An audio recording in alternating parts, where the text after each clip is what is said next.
What's going on, everybody, and welcome to today's video of Nat Talks or Talk Time or whatever I'm going to call this. Talk Time seems a bit cheesy. I don't know why. Anyways, now I'm going to get straight into this video here. Now, I've tried to actually just record it and went to go edit it, realizing that it's 35 minutes long and way too long. So I want to keep this within hopefully 20 minutes, so that way you guys are not going to be as bored. And instead, I'm going to make two different videos or around the economy changes for Hunt, and have that be a smaller video, as this video I want to mainly focus on what is going to be the current in-game changes and gameplay changes for Hunt Showdown. Now, the current Hunt changes sit as follows. They are changing how you get ammunition from resupplies. They are also changing how fire munitions works, say Incendiary and Dragon Breath. They are buffing medium ammo Dum Dum for the Springfield. They are also changing the way Blood Bonds and the entire economy works. Check out that video. That will be coming out shortly, hopefully after this, maybe even tomorrow, maybe even today, I'm not entirely sure. And after that, we will also talk about the event news if I have time to fit it into this video. If not, again, I will try and make that in its own video, or maybe add it to the economy changes for our video.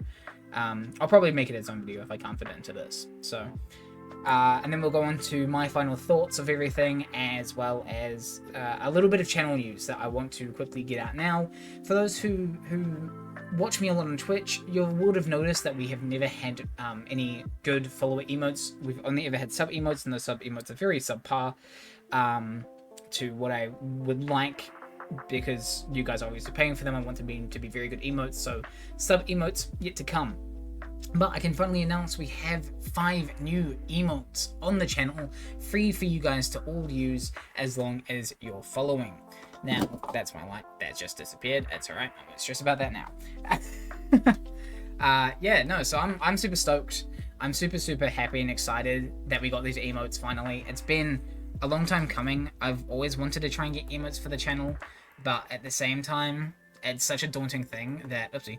It's such a daunting thing that I've never bothered about it, because I've never known how to really go about doing it. But finally I did the jump, I did the leap, and got ourselves some emotes, so I'm super stoked about that. So I'm going to be streaming right after this video here goes live, so I'll leave Twitch in the description. Come check them out, come check out the emotes, and come say hi.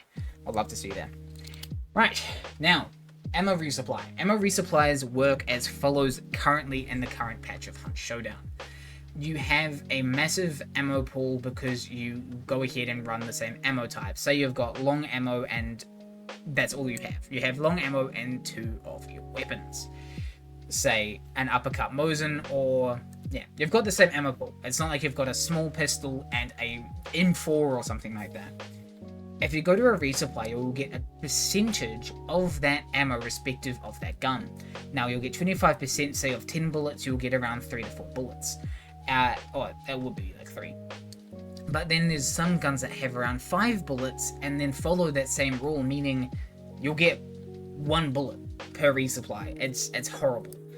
The way the current system works obviously is very much flawed and has needed to change for a while, and what they have done has definitely done that. Now, the way that resupplies now work is that you go ahead and pick up, say, 1 resupply. You'll get 2 bullets, whether or not it's long ammo or shotgun, for 1 gun, and that is it.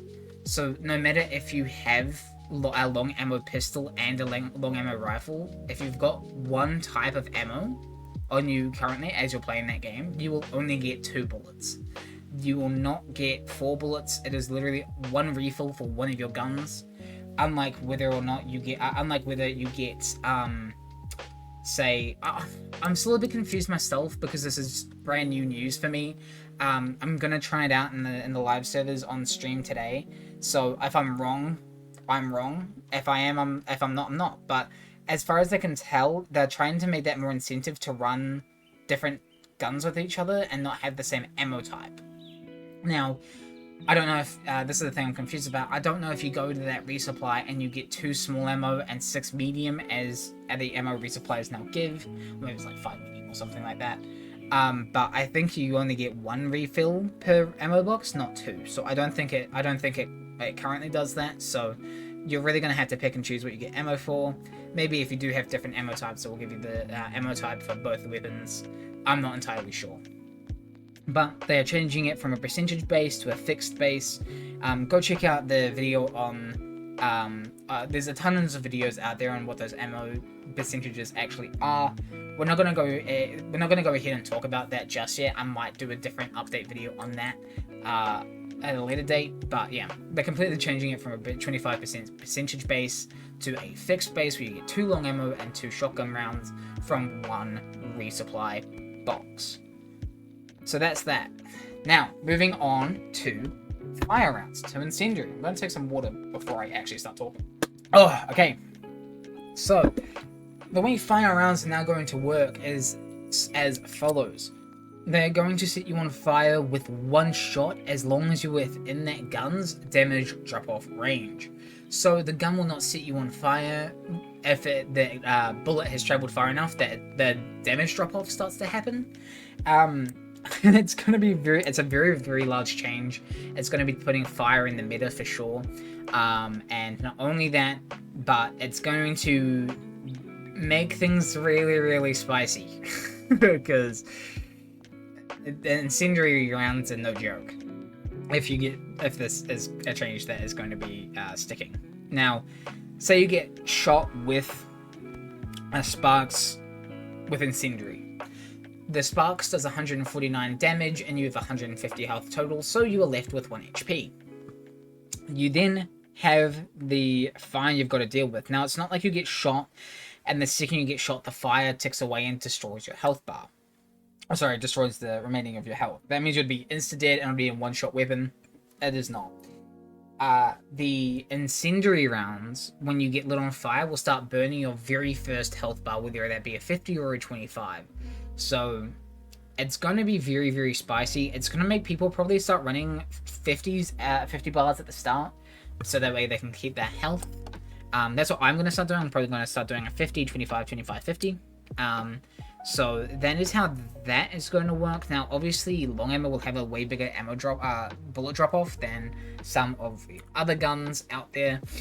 I haven't played on the test server enough for me to fully experience it. I played on an hour yesterday and I was way too tired to keep going. But I'm going to jump on, like I said, after this video comes out. So we're going to give that a good run through and a good testing. And also go ahead and see how the ammo changes works by going to a resupply, shooting both of our guns a little bit of ammo, of just normal ammo that is, and we'll run like a birth here or something, and see how that works. So yeah, that's how fire rounds are going to work now. It's a bit scary having that opportunity to get shot once on fire. The one thing about this is Salve Skin, which is a trait that essentially while downed or even on fire, while you're alive, if you get put on fire, will not do as much fire damage as it would without it. So it's a very, very good trait. It really does help when you get downed and you get put on fire, because it helps your teammates have that way more extra time to come get you. This is going to negate the 1-shot fire damage. It is going to pretty much mean that you will get put on fire with 2 shots. So it is going to help way more, and I believe it's going to have to be in quick succession. There's actually a time frame you have to hit those 2 shots in before you get lit on fire. So if you get shot, run away, heal, and spend a little bit of time away before you get shot by fire rounds again, it won't put you on fire. That's as far as I can see how it works. I'm not entirely sure. I don't run that much fire ammo. So Salve Skin, a way more viable trait. The next change for this is Dum Dum. Dum Dum is going to get a buff for medium ammo. I'm not entirely sure if that means the packs yet, but even if it does, it will be way more viable in the Springfield, being the only other medium ammo Dum Dum there is. It is going to do 132 damage as its base, because that's what the Springfield currently does. But then the Dum Dum itself, when you get hit, will cause bleed, and it will be an intense bleed. Intense bleed is one of the highest levels of bleed you can get. It is essentially like getting bit by one dog. It is fucked. It will be so much bleed. And especially when you get a hit for a 132, And you'll realize that you've got 100 or 28 health to go before. Oh no, not even 18 health before you die. It's going to be tight. Two things on this. For those new players who don't know, they have made it so that if you, instead of stopping your bleed, if you manage to get in cover and you start stopping your bleed, it's better to actually just start healing with a medkit straight away. Your medkit, while in the healing animation, will actually initially stop that bleed, and not only will it stop that bleed, but afterwards it will give you that heal. I see tons of people when I'm spectating, and even I do it a lot sometimes, where I stop my bleed and then medkit. That's just out of panic, because sometimes in the heat of things you forget that's a mechanic in the game. But if you get hit by a dum-dum or any time of bleed or you're bleeding, it's a good habit to heal with a medkit straight away, rather than healing with a stopping a bleed and then healing with a medkit. Of course, there are exceptions to this. Say you can get away while you're bleeding and you catch your bleed in time, you stop your bleed, and you've got a regen going, or you've got a vet shot. You can save yourself the medkit charge and use one of those. So not only that, but Bloodless is also going to come and help, because Bloodless really does help with bleeding. It stops you from getting such intense bleeds, and intense bleeds from being so bad. So that is going to be a positive for that. So Surfskin and Bloodless definitely getting some buffs here. So seeing as we're over 10 minutes, I could talk about the econ changes, but there's so much to unpack there as well that I think we're just going to go ahead and start talking about the event. Now, the event is going to be called the Tide of Shadows. Now, it's going to be an awesome event. Now, they've also finally shown us what is going to be this clip right here. Now, this clip, this clip is the first ever look at how the roaming boss is going to work. Now, the roaming boss is indeed a gator. You go around the map, and I believe you can either find gator traps or what is going to be a clue like that right there, which seems to be pointing in the direction of the roaming boss. I don't know if it's something that points you towards like one of the gator traps, or points you in the direction of the roaming boss, as obviously since it is a roaming boss, it will move direction. Now, when I made the video before, I didn't click on this, but it would make sense to have a stagnant clue that has something protruding out of it, pointing you in the direction of that said roaming boss, that then will be like scattered around the map and stuff. That is like works like a compass, right? I think that'll be a really good way of doing it, because if it's a roaming boss, it's a roaming boss. It's meant to move around the map. It's not meant to stay in one place. So how do you track that? Well, there we go. I think that's going to be a good way to do it. So that is going to be that's the first look at the boss that we've gotten. I don't know how you are meant to track that boss down. I don't know anything like that. That isn't in the test servers, as that's part of the event, and they haven't added that into the test servers yet. Or I don't think at all, because that's event stuff. Now, the event itself is going to follow the Devil's Moon event with a battle pass over to 50 tiers, as far as I can probably guess. It will have the same stuff as before, where you can buy the battle pass, and also buy the battle pass with some extra tiers. But I think they have also either, I forget which one, they said in the economy changes video. I'll put an update, and that's here. I don't know if they upped the battle price, the battle tier, like the battle pass price, or they lowered it. Check battle pass price. So yeah, I don't know if they upped it or lowered it, but they did something with it, which is fair enough. We'll get that into the economy changes video that I'll probably try and post tomorrow. But yeah, I'm super stoked. In the economy changes video they posted, there is a few items that were leaked. Or not leaked, I think they purposely showed it off to get people slightly hyped, to be like, ooh, sneaky peek. There were a few items that I'm kind of hyped for, to see how they work. So I'm super excited for this event. I don't know, it'll probably be like a month-long event. I don't think they'll do like a questline thing and have it be there for 2 months. But yeah, obviously they'll have like the challenges and everything you can do.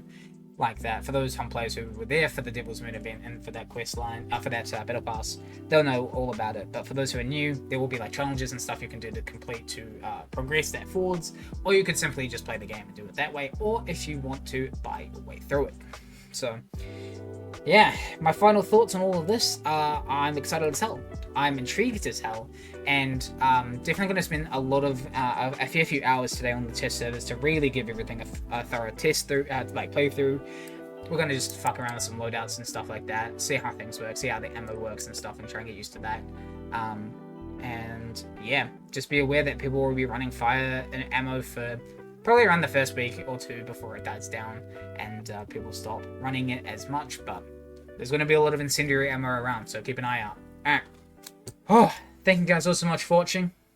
Again, I'll be live on Twitch by the time this video goes out, so yeah, hope to see you guys all there. I'll be in the link in the description. Alright, thank you guys so much for watching. I'll see you guys all hopefully tomorrow on the YouTube channel with the economy changes video. Alright, bye bye.